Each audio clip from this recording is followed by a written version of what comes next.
Hi there. This past week, Benioff and Weiss gave their first big press conference and long form interview about their next big upcoming TV drama project for Netflix, this big flagship Netflix show, which will be an adaptation of the critically acclaimed Chinese hard sci fi novel series, Three Body Problem. So, going through this interview by topic, parsing it out, I was able to pick apart a few things of how they're going to handle this.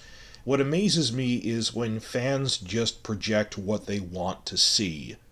This is how they tricked us on Game of Thrones, and this is the reaction I'm seeing from a lot of people who are fans of Three Body Problem, where they're just assuming they're going to be presented a faithful adaptation when they won't, and they even admit in this they are not trying to make a line for line faithful version, it is the international version.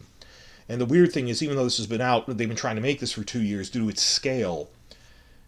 A different adaptation in Chinese was already made in China for Tencent, and it's reasonably popular. I mean, it's not as big of a budget. I've started watching it because it's being aired on PBS. I think it's also on Amazon. They took 30 episodes to do the first book, but it's still the sci-fi concepts. It's what they're really focused on, and it is officially a very faithful adaptation. I want to go over some things that are just, these are the facts on the grounds that they said. Don't, people are doing this by just having a trailer breakdown or live reaction without cross-referencing with direct statements from the creators. Two big points in this, and then two smaller ones tagged on for another video. Point one, they openly say in this first big interview, we are trying to make an international version of this. And they said, we have Cixin Liu's blessing to adapt it however we see fit. They said they had a Zoom meeting with him during the pandemic, talked about, and he said, this is the international version, do what you have to do. A big change is that, and I don't disagree with this, just in principle, they said we changed it to be an international cast of characters. In the book, everyone's mostly Chinese and stuff. And the way they're doing this is they call them the Oxford Five. The idea being they're world-famous physicists, but they all went to Oxford together and they know each other from that, and so they'll reconnect.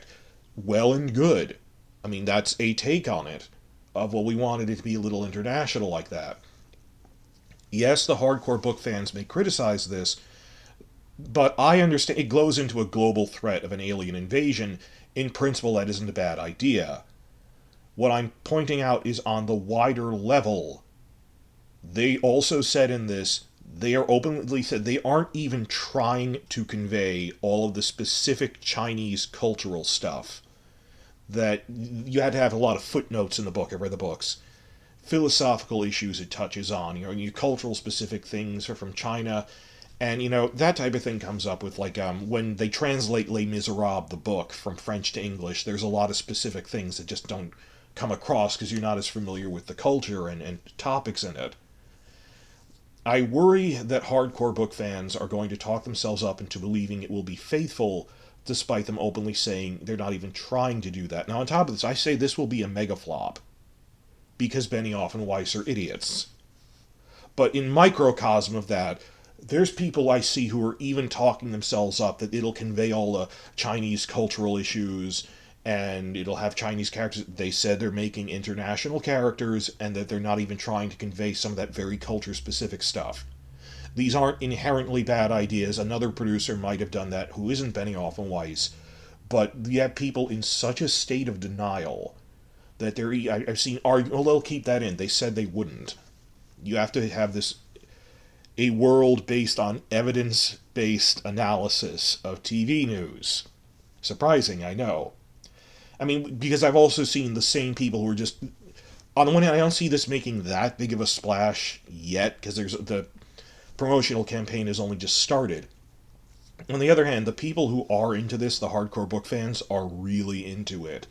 And I've seen them convincing themselves, like even news outlets like Ars Technica.com said, well, Game of Thrones only got bad because they ran out of books. They ran out of source material. They willfully abandoned it. This has nothing to do with surpassing the source material. Season 5, when there were all those rape controversies and stuff, they ran out, and maybe after season 6, it has nothing to do with anything. And you see them reciting that over and over again as they want it to be true. that they live in a state of denial until something is literally on their screens, despite all advanced warning. And internationalization isn't one of those bad ideas that I'm warning about. I'm just using an example of this is something they're obviously changing, and I even see people in denial about this. When you see the castings, you have to know they split the characters up, and I've even seen breakdowns. Okay, this character is basically just a renamed version, a female white version or a black male version of this other Chinese character. They're not even trying to convey that book character just under a different name and persona. They said a lot of this culture specific stuff we knew we wouldn't be able to get out. The author even gave us permission to do that. So, how did this show get made? That's another point that ties into point one here. Netflix assigned it to Benioff and Weiss. Of course, they say they're mega fans now, just as they didn't come up with we're going to make Game of Thrones. Their agent showed it to them and said, we really want to make this into a TV show. So Netflix assigned it to them. They didn't choose it. And remember that Netflix paid them $200 million for a multi-show development contract that they did nothing with. They talk about in other parts of the article, I'll get to that in a separate video, but they hadn't been making shows for them. They spent $200 million just to hire them. And I've talked about this in other videos, why would you assign this to Benioff and Weiss? To get your money's worth out of them. Sunk cost fallacy, we paid $200 million for these guys. We need to assign them to one of our larger projects. Obviously, I don't think they do Witcher or Arcane or something, or different enough, maybe Witcher or something, but they wanted them to be helming one of their big new shows, regardless of what it was or how well suited they were to it. But you may have noticed that there seem to be a lot of names attached to this, and I'm wondering if it's a too many cooks in the kitchen situation. Most notable, with the actual news conference that came out last week, they were taking promotional photos with Alexander Wu, who previously worked on True Blood, who they said he's a co-writer on this. And I'm not going to read all of this off, but going through the screenshots here, please stop and read these if you need to. They said they hired him to specifically give the appearance of a Chinese perspective on it. But it gives these dueling messages even within the same art. You mean on a subtle level? What exactly do you mean by that? I know you're not going to have, it's a very philosophical book series, so you're not going to have these long speeches in it like the book did, but I'm thinking of, I've started watching the 10-cent Chinese language version on PBS. They still have it feels like an old Asimov adaptation. They have two scientists in a room talking about a scientific principle and the implications of it, or then a societal implication of something. Oh, this is the idea of authority, and in Chinese culture this, and you can get some of it into a TV show, I think, based on a Chinese TV show. How much of that would you take out? How much would you put in? And I even recognize an international version would have to take it out. I'm more concerned with the hypocrisy of, and we hired Wu to give the appearance of that. Oh, you didn't hire him because you think he's a good writer, and he worked on True Blood. He's a good writer, but better than them. That's point one. Two big points, two smaller ones. So I say point one of four is really point one of two. Point one, they have openly admitted they aren't even trying to convey the more subtle Chinese-specific cultural viewpoints. For good or ill, it's an international version.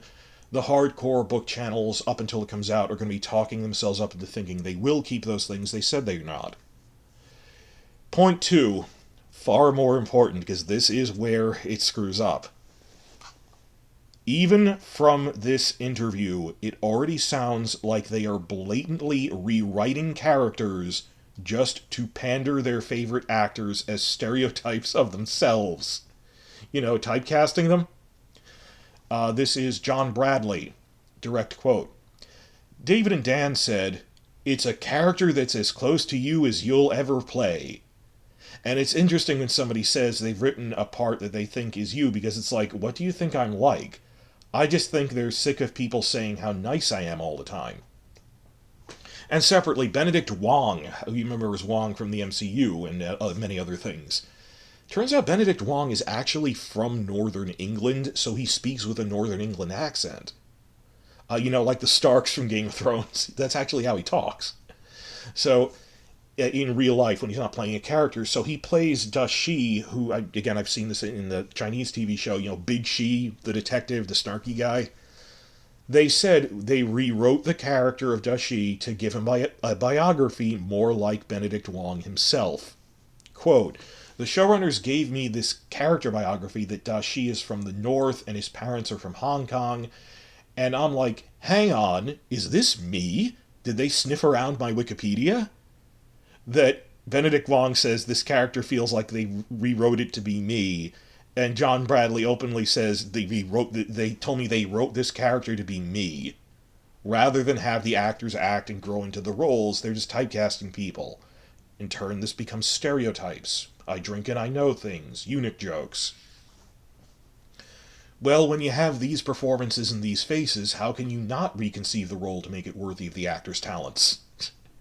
Sorry if you're new here, that's phrases that we realized that they were using, stock phrases that we heard when it was terrifying when we heard more than one person, separate crew members, repeating it in the commentaries, and we realized this is something Benioff drills into you.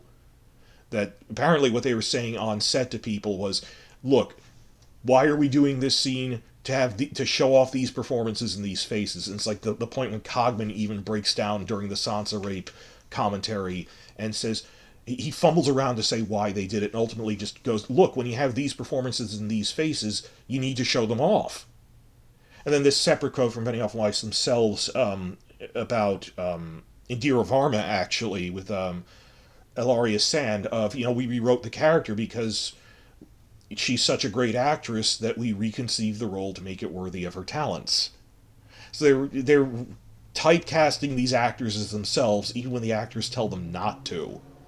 And they're trying to show off, and the other thing of these performances, these faces, and I've warned about this in other videos, they're all about nonverbal reaction shots and tight close-ups. So mentally stand back when you're watching this, that if you just see John Bradley with a bunch of tight close-ups and no dialogue, and his actions don't make sense as a coherent whole, mentally step back and realize this isn't a character. They are showing off John Bradley. Even when he tells them not to. That's what they think showing off is. Tangent here. Wait, if Benedict Wong has a Northern England accent, the standard for English is Southern England in London, received pronunciation British English, not Northern English. If his character is from the north, in China it's the other way around, where Beijing, the capital, Mandarin Chinese is Northern Chinese. So if anything, in English, wouldn't you represent someone from the capital speaking the standard as speaking British English? And someone from, like, the South, like Hong Kong, as some loose knockabout trader type, speaking in some kind of Brooklynese accent. I'm thinking of Japanese with the whole anime dubbing industry, that the whole thing that they tend to portray people from Tokyo with a proper Japanese capital accent as speaking British English. When you see an official from Tokyo, from the capital, a bunch of uptight stuffed shirts from Tokyo, but then you get that loose, fun-loving friend in the cast who's from Osaka. Oh man, I love those guys when they loosen up with the Kansai accent, which is from the Southwest. Then again, he says in here, but his parents are from Hong Kong. So I'm guessing there's going to be a line in this where they go that in China, he will be investigating the mysterious wave of suicides among scientists, and we will be hearing it as English, but we understand he's speaking Chinese. And someone will probably remark on, why is he talking with a Northern England accent? Oh, because his parents are from Hong Kong. Well, okay, but by that analogy, all of the other Chinese people would be speaking British English, not American English. You see, when you follow the logical progression, if the accents don't match up that way, ignore that. Unless you're a hardcore book fan, tell me in the comments and just wait a minute. The point is, even if it is an accurate accent adaptation, matching, he said they rewrote the character to have a background that matches mine. Maybe that was just to explain his accent, but the John Bradley thing where they said he acts like you, that we are typecasting you. So I warned about this. Tell me in the comments if you remember from the video I made last week in anticipation of this panel, the first big interview, saying they're going to rewrite the characters to be like the actors. It's not just internationalization. but rewriting them to pander them for awards. Jonathan Pryce will be presented as a stereotype of Jonathan Pryce. Liam Cunningham will be presented as the stereotype of Liam Cunningham is awesome, as the head of the intelligence agency, because they just think he's a good actor and they overused him in Game of Thrones. Those are the two big points, that this is an international version for good or ill, and I've seen people talking themselves up into that. Also talking themselves up into that they ran out of source material for Game of Thrones. And on top of that, second big point, we know that they are rewriting the characters to be like these actors. Two other minor points I'm tacking on here. These novels are so complicated that while a hardcore sci-fi crowd might like them, they're so complex and genre-breaking that it will be difficult to attract a general audience. And this would have been difficult in general. Benioff and Weiss are morons. They should not have handled something so dense and complicated. Case in point, the startling admission in this interview that at cast table reads, cast members would repeatedly ask them what genre this story was even trying to be. Quote, during the cast's first table read, actress Jess Hong, who plays Jin Cheng, said everyone was going up to David and Dan asking, so what genre is this? And they were like, I don't know. And there's so many things happening in the blurbs that you hear about the show, like the taglines can't really summarize it well, that they're only the tip of the iceberg. I don't know. Well, you have to admit, she is relaying this secondhand as a story. That's not an exact quote. And maybe they said something more articulate along the lines of, well, I don't know how to classify it because it covers a couple of genres. Maybe they said that. But the fact that as late as the table read, people who had already been officially added to the cast, who had probably seen scripts at least, or if not, that at the table reads, more than one person repeatedly had to come up and ask them. It wasn't just her. She said everyone was like, well, what genre are you aiming for in this, as they were reading through it. That is not a good sign. That is hard to put a positive spin on, this statement.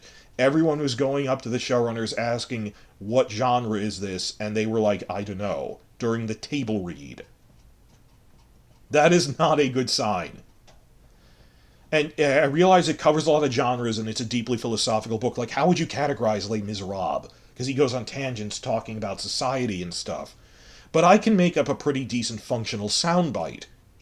Loosely, it starts as a techno-thriller about an incoming alien invasion fighting against humans who want to collaborate with the invaders, not unlike X-Files. But as the series progresses in time, centuries pass, and it turns into a hard sci-fi epic in the style of Arthur C. Clarke stories. That's a functional description. It arguably reminded me a little of Clarke's Childhood's End on a very vague level.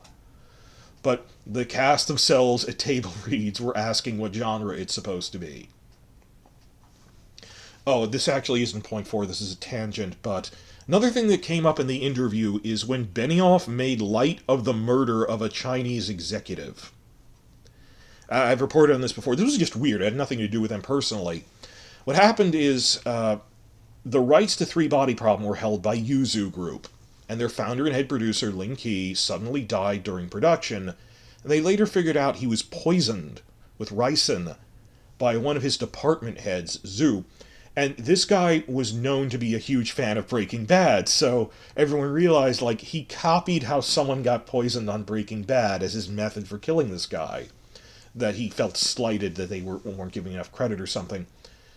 And that just got weird. On top of that, led to this whole Game of Thrones style succession debate, because as a big game developer, Lin was worth millions, and he had $2 with his wife, but it turns out he had a secret bastard son from his youth who he had acknowledged and sent support money, but because he never drafted a formal will, under Chinese law, by default, that bastard son was entitled to a 1/3 share of his multi-million-dollar personal fortune. And it turned into this whole legal crisis of jockeying with them. And this is something out of a cheap pulp novel. Murder with Breaking Bad poison, succession crisis, secret love child. And this has nothing to do with Benioff Weiss. It was just weird.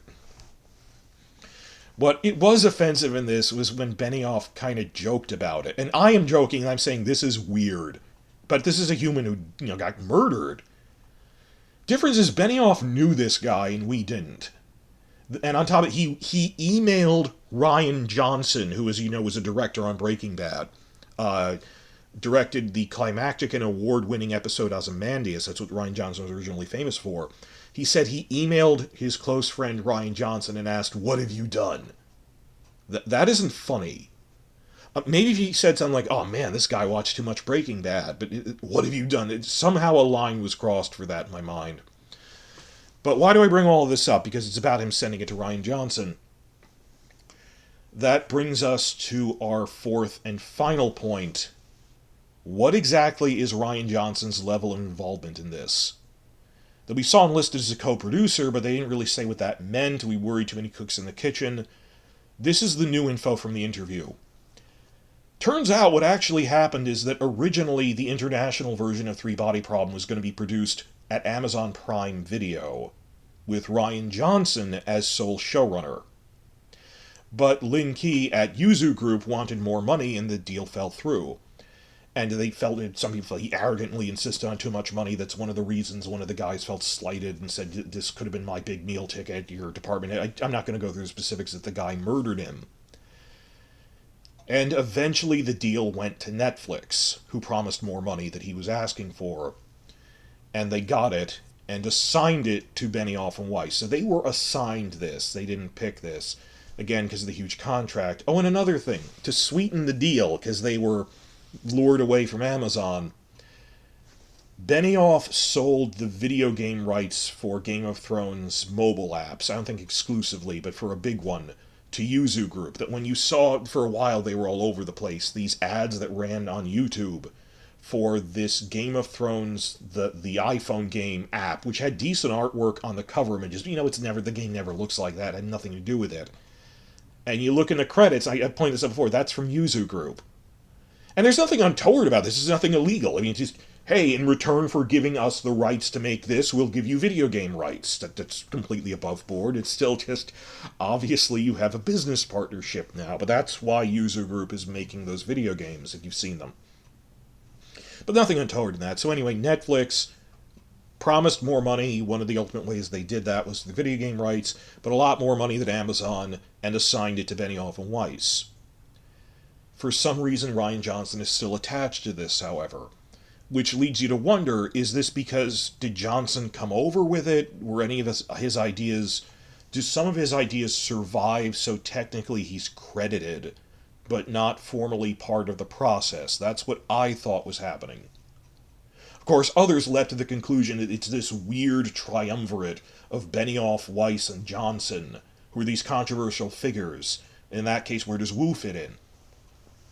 So people jumped to the conclusion, it's this triumvirate of them. I said, well, maybe it's just because his name is on it from some earlier stage, as it turns out, because he was doing it for Amazon. To my surprise, it's actually somewhere in between. I did not anticipate this. While the details are a little unclear, Johnson is still very much part of this project, but apparently not a core member of the writing staff. And they may have reused some of his ideas, I'm not sure. They may have changed them. Most of them. They said in this interview that his movie schedule is so busy that he couldn't work on season 1 of Three Body Problem. But it states very plainly in this Hollywood Reporter interview that Rian Johnson intends to work on season 2, in his capacity as a director, not a writer. Remember, again, that he was famous for directing episodes of Breaking Bad, which, in terms of the cinematography, are genius work. I mean, he was the director of Ozymandias, and all the cinematography work he did in that, that's fine.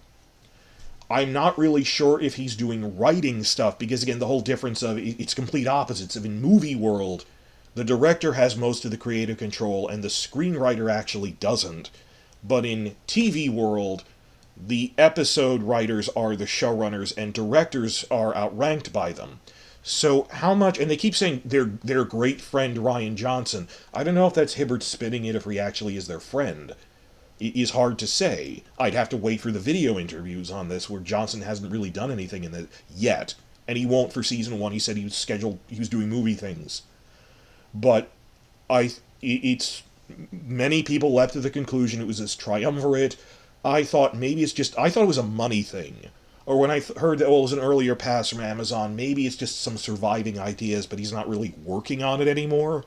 He intends to work on this as a director, and seems to at least be part of the discussions, which in many ways is worse, because it leads to the situation of too many cooks in the kitchen.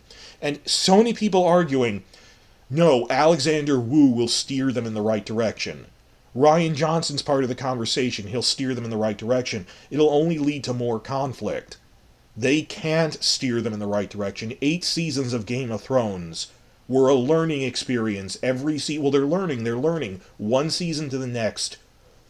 Until the last syllable of recorded time. People will be saying they're learning. People will steer them in the right direction. They'll have good advisors. They don't listen to them any more than they listened to Miguel Sapochnik or Deborah Riley on Game of Thrones. And the only thing that having people with careers outside of them like that is they're going to waste time arguing. So it'll be this bizarre mismatch between that. Now you have not only Benioff and Weiss, but influence from Johnson and influence from Alexander Wu, jumbling all of this up. And we don't know who all of the writers are in this. They did reveal in this it's an 8-episode series, which is pretty standard for Netflix these days. They said who the director of the first 2 episodes is. He's this Hong Kong director. Who are the other directors? Are there other writers at all, or is it the 3 of them doing all 8? Are there any, women in top creative positions like writers, directors, or even cinematographers, moving down the list? Who is even a woman? And they were criticized for this at Austin Film Fest and stuff, and had no real response. Is Alexander Wu just a prop to go, look, we have a Chinese-American guy on our show, there's a Chinese perspective, when really there's not? One slight difference is obviously from the trailers, they will be showing the Cultural Revolution in the prologue, which was not in the Tencent show because it's controversial. But either way, that's not going to be a big ongoing part of the show. That's like the prologue and then that's it. It influences a major character, but they themselves describe it as we're not keeping all the Chinese stuff in, even ignoring that. So this was just going over the story parts of this and maybe some of the writer parts of Netflix assigned it to them. It is the international version, don't talk yourself into thinking it's otherwise. They themselves are describing this as we are rewriting characters to be typecasting the actors themselves. John Bradley and Benedict Wong have said this. Rian Johnson's level of involvement, the road to making this, and that the cast themselves at the table reads were repeatedly asking them, can you tell me what genre this is? And they couldn't really give a straight answer. Even like a generic... She would have been able to recite if he said, well, it's a couple of genres, but it's techno-thriller at first. These are what you call red flags and warning signs. Now, to keep this from going into the 2-hour range, I know I'm making a series of videos on this. I am now 30 minutes into this going to split this off, because I actually have 4 points about what they said in the interview. They said 4 big things about Three Body Problem, which I felt were noteworthy. This was how it got made and their approach to it. The second part is taking that as a given, the production elements of this in terms of logistics, and wow, this is a really big, expensive show. How have you been, who's in charge of that, and how are you handling that after it went off the rails on Game of Thrones? Season 8 was this Fyre Fest-like production nightmare behind the scenes. So please follow me after the jump into the next video where I talk about the production news we got out of this interview.